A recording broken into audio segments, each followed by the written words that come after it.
የኢትዮጵያና የአሜሪካ ጦር ጥምረት በቀይ ባህርና ህንድ ውቅያኖስ። የአሜሪካ ጦር ስለ ሰሞኑ የአዲስ አበባ ጉብኝት የሰጠውን መረጃ እንመለከታለን። እነ ፕሮፌሰር መረራ ጉዲና የአዲስ አበባን ወንበር ለመያዝ በቀጣዩ ምርጫ እንወዳደራለን ብለዋል። መጪው ምርጫ ከወዲሁ አሰላለፍ እየቀየረ ነው። ሌላኛው ትኩረታችን ይሆናል። ኤርትራና ሶማሊያ በቀይ መዝገብ ላይ መስፈራቸውንም እንዲሁ የምንቃኝ ይሆናል። የትግራይ ጊዜያዊ አስተዳደር ፕሬዝዳንት የድጎማ በጀት ታግዶብናል፣ በትግራይ የገንዘብ እጥረት ገጥሟል እያሉ ነው። ይህንንም እንመለስበታለን። ኢሳያስ አፈወርቂ የገጠማቸው ያለው መገለልም በጥንቅራችን ይዳሰሳል። ሱዳን ለሩሲያ በአፍሪካ የመጀመሪያ የባህር ኃይል ሰፈሯን ለመስጠት ተስማምታለች። የሩሲያ ጦር ወደ ሱዳን ይገባ ይሆን? ዝርዝሩን እንመለከታለን። ሌሎችም ጉዳዮች ተካተዋል። ጤና ይስጥልን። የሰዓቱ የመረጃ ጥንቅራችን ተጀምሯል። በመግቢያችን ላይ ያደመጣችኋቸውን አበይት ነጥቦችን ዝርዝር መረጃዎቻቸውን እንደሚከተለው እናጋራችሁ።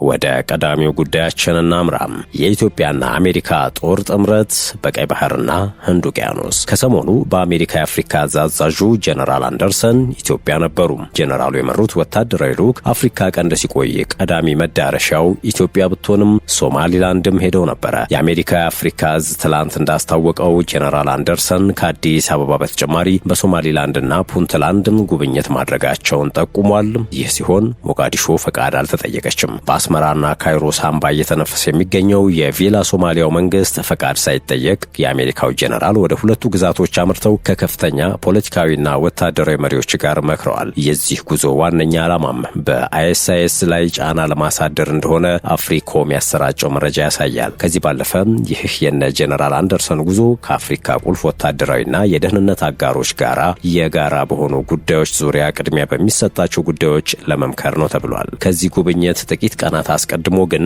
የአሜሪካ ልዑክ በሚስጥር የበርበራ ወደብን እንደጎበኘ ታውቆ ነበረ።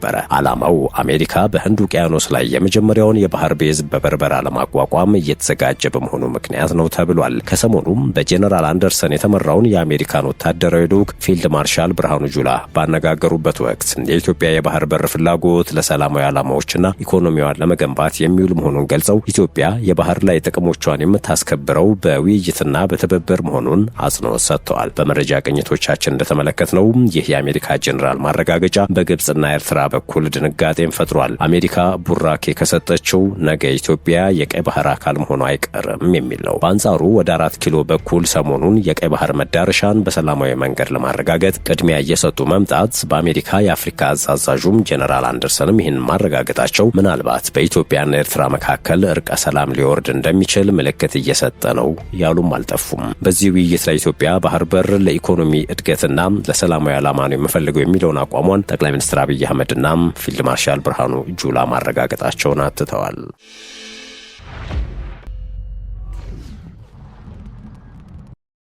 እነ ፕሮፌሰር መረራ ጉዲና የአዲስ አበባን ወንበር ለመያዝ በቀጣዩ ምርጫ እንወዳደራለን ብለዋል። ኦፌኮ ፓርቲያችን እንዳይሰረዝ በአዲስ አበባና በአንዳንድ ጥቂት አካባቢዎች በምርጫው እሳተፋለሁኝ ብሏል። የኦሮሞ ፌዴራላዊ ኮንግረስ ኦፌኮ በዚህ ዓመት በሚደረገው በሰባተኛው ዙር አጠቃላይ ምርጫ በአዲስ አበባና በአንዳንድ ጥቂት አካባቢዎች ላይ እንደሚወዳደር አስታውቋል። ፓርቲው ይህንን ያስታወቀው በሀገሪቱ የሚካሄደውን አጠቃላይ ምርጫ ላይ የሚኖረውን ተሳትፎ አስመልክቶ ቅዳሜ ህዳር 22 2018 ምህረት ባደረገው አስቸኳይ ስብሰባ ላይ ነው። የፓርቲው የማዕከላዊ ኮሚቴ አባላት ባደረጉት ግምገማም በኦሮሚያ በአማራና በሌሎች ክልሎች በግልጽ የሚታዩ ወታደራዊ ግጭቶች ምክንያት በስፋት መፈናቀልና አሰቃቂ የህይወት መጥፋት መድረሱን ገልጿል። በዚህ ሳቢያ በመላ ሀገሪቱ ነጻ ፍትሐዊና ሰላማዊ ምርጫ ለማካሄድ ሙሉ በሙሉ በሚባል ደረጃ አስቻይ ሁኔታ እንደሌለ ተረጋግጧል ሲል በሰጠው መግለጫ ላይ አቋሙን አንጸባርቋል። አባላቶቻችንን ጨምሮ የተለያዩ የተቃዋሚ ፖለቲካ ፓርቲ መሪዎች በእስር ላይ ቆይተዋል ሲል የጠቀሰው ኦፌኮ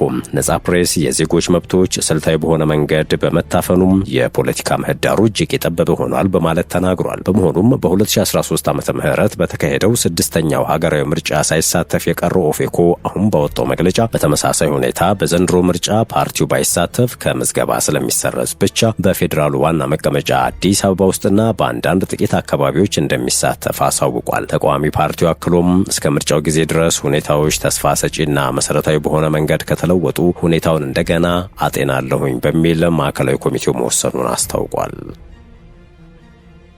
የመረጃ ጥንቅራችን እንደቀጠለ ነው። የተከበራቸው የሸገር ታይምስ ቤተሰቦች ወደ ሌላኛው ጉዳያችን ስናመራ ደግሞ የትግራይ ጊዜያዊ አስተዳደር ፕሬዝዳንት የድጎማ በጀት ታግዶብናል፣ በትግራይ የገንዘብ እጥረት ገጥሟል እያሉ ነው። የትግራይ ጊዜያዊ አስተዳደር ፕሬዝዳንት ጀነራል ታደሰ ወረደ ፌዴራል መንግስቱ ላለፉት 2 ወራት የትግራይን የፌዴራል ድጎማ በጀት ይዞብናል ሲሉ ወቅሰዋል። ፌዴራል መንግስቱ የክልሉን የፌዴራል ድጎማ ለ2 ወራት ማዘግየቱ ተቀባይነት የለውም ያሉት ጀነራል ታደሰ የድጎማው መዘግየት ጊዜያዊ አስተዳደሩ የሰራተኞቹን ደሞዝ አሟልቶ ለመክፈልና መሰረታዊ አገልግሎቶችን ለማቅረብ እንዳይችል እንዳደረገው ከአክሱም ጽዮን ማርያም ዓመታዊ በዓል በተጓዳኝ እሁድ ዕለት በአክሱም ከተማ በተደረገ ህዝባዊ ስብሰባ ላይ ተናግረዋል። ሌተናንት ጀነራል ታደሰም በዚህ ሳቢያ በትግራይ የሚገኙ ባንኮች ከፍተኛ የጥሬ ገንዘብ እጥረት እንደገጠማቸውና ደንበኞቻቸውም ገንዘባቸውን ማውጣት እንዳልቻሉም ገልጸዋል። የፌዴራል ድጎማው የተያዘው ጊዜያዊ አስተዳደሩም ትግራይ ወደ ግጭት እንዳትመለስ ከፍተኛ ጥረት እያደረገ ባለበት ወቅት መሆኑን ጀነራል ታደሰ የገለጹ ሲሆን ሁኔታው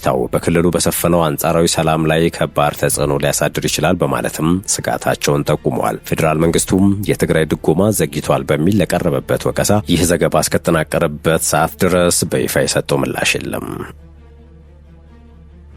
ኤርትራ፣ ሶማሊያና ሱዳን አሳሳቢ ተብለው በአሜሪካ የግሪን ካርድ ክለሳ ከተካተቱት የአፍሪካ ሀገራት መካከል ይገኙበታል ተብሏል። ዩናይትድ ስቴትስ በዋሽንግተን ዲሲ በብሔራዊ ጥበቃ አባላቶቿ ላይ ባሳለፍነው ሳምንት ረቡዕ ከተፈጸመው ጥቃት በኋላ 10 የአፍሪካ ሀገራትን ጨምሮ ለ19 ሀገራት ዜጎች የተሰጡ የግሪን ካርዶችን አጠቃላይ ክለሳ እንደምታደርግ አስታውቃለች። ከእነዚህም መካከል ኤርትራ፣ ሶማሊያና ሱዳን ይገኙበታል ተብሏል። የትራምፕ አስተዳደር ይህን እርምጃ መውሰዱን ያረጋገጠው ባለስልጣናቱ ለጥቃቱ ተጠርጣሪ የሆነው ከዚህ ቀደም በአፍጋኒስታን ከአሜሪካ ኃይሎች ጋር ይሰራ የነበረ የ29 ዓመት አፍጋናዊ ዜጋ መሆኑን ከለዩ በኋላ ነው። የዩናይትድ ስቴትስ የዜግነትና ኢሚግሬሽን አገልግሎት ዳይሬክተር ጆሴፍ ኤድሎ በኤክስ ገጻቸው ላይ እንዳሉት ፕሬዚዳንት ትራምፕ ከአሳሳቢ ሀገር ለመጣ እያንዳንዱ የውጭ ዜጋ የተሰጠውን የግሪን ካርድን ዳግም ጥብቅ ግምገማ እንዲደረግበት አዘዋል። አክለውም አሜሪካውያንን መጠበቅ ቅድሚያ የሚሰጠው ጉዳይ መሆኑን አጽንኦት ሰጥተዋል። በዚህ መመሪያ መሰረት የሀገሪቱ ዜግነትና ኢሚግሬሽን አገልግሎት አሁን ከተዘረዘሩት ሀገራት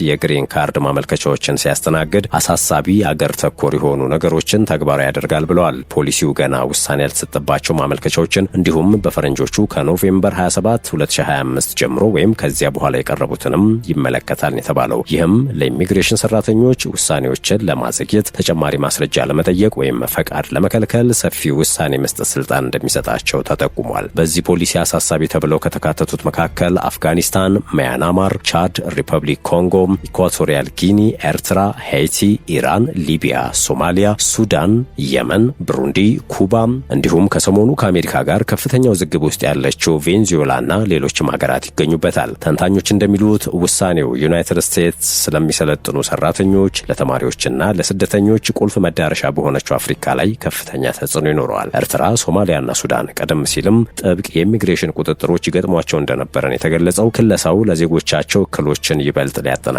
እንደሚችልም ተመላክቷል።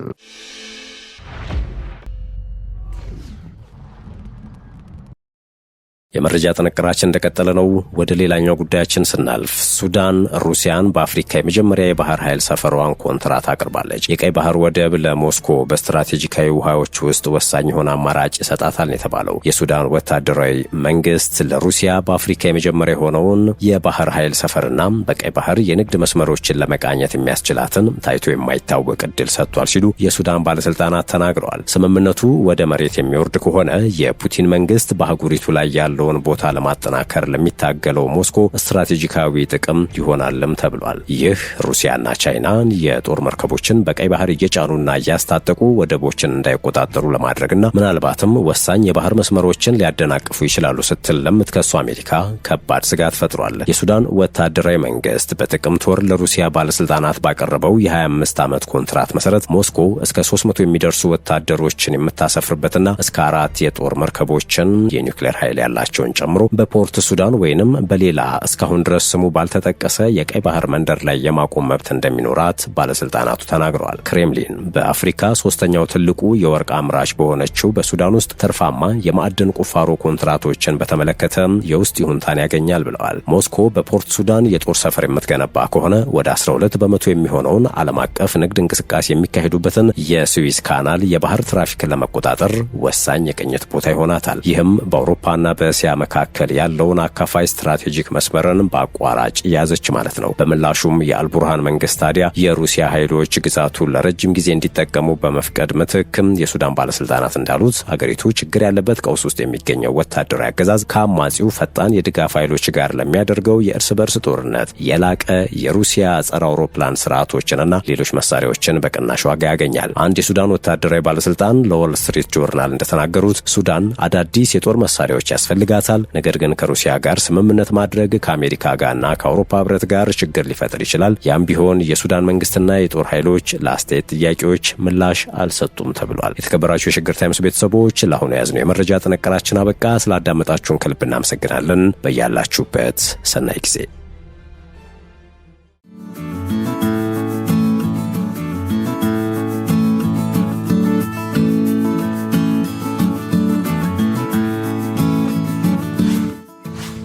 ሸገር ታይምስ ሚዲያን ሰብስክራይብ በማድረግና ደወሉን በመጫን ይከተሉን።